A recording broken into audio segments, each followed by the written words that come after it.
I'm Tyler Van Hollebeck. I live in Seattle, Washington. I'm represented by Big Fish Northwest, and I am auditioning for the role of Ed, the pilot. Hi, am I allowed to talk to you while you're flying? Oh, I'm just pretending to fly. It's on autopilot. Pull up a chair. I just wanted to introduce myself. I'm Tess. Hi, Tess. I'm Ed. This is all pretty wild, huh? That's one way to put it. So you're like Sebastian's private pilot? One of them. How many does he have? More than he needs. My job is actually a little more specific, though. I'm one of his emergency extraction pilots. That sounds made up. Everything's made up until someone actually does it. And he did it. He sure did. And your shift just happens to be up. Yeah, lucky me. Can I ask you a question? Yeah, shoot. What do you make of Sebastian? I don't know. I mean, you probably know him better than me. This is our first date, actually. I guessed it's technically not over yet. Well, I would have started with coffee. No turning back now. Want to bet? I mean, I'm pretty sure I can figure out how to shut this thing out of autopilot. Sebastian keeps telling me that I definitely do not want to see what's back there. He's probably right. But what about everyone else? Like family, friends? We just leave them and go and live on some island?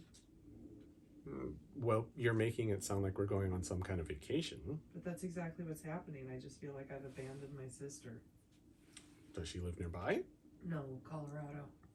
Well, then I'd say you didn't really abandon her. It's more like you're continuing to not be with her. She can't take care of herself, though. How old's your sister?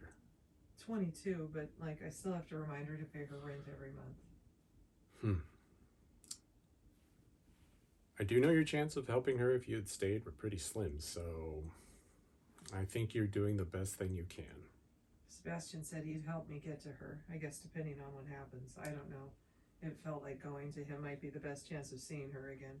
This is such a fucking... I don't even know what to call this anymore. No word seems big enough. For what it's worth, I think you made the right decision. Okay, here we go. Day one. Jeremy should be waiting for us. And thank you for flying with us on Apocalyptic Air Express. We know you have no choices when the world ends, but we sure do appreciate you choosing us. I've got to tell you something. I'm sure it can wait. No, seriously. Sebastian said that... Everything is going to be fine. You know? I'm not as dumb as I look. But where will you go? Oh, I'll stay right here. But Sebastian says... Sebastian did a wonderfully smart thing in creating this place.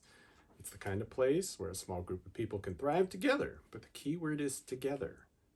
Someone who thinks they can decide who can stay and who can't, who throws off the whole balance, there is no room for someone like that. So what, you're kicking him off the island now? In a manner of speaking. Can't you just reason with him? He'll never stop thinking of this as his island. Everything and everyone on it, it's all his. And that's what makes him a danger to each of us. What is wrong with everyone? I'm sure we can find a compromise. I just want you to know that it was a group decision. And I'm really, really sorry that things are starting out this way, but it's for the best. Don't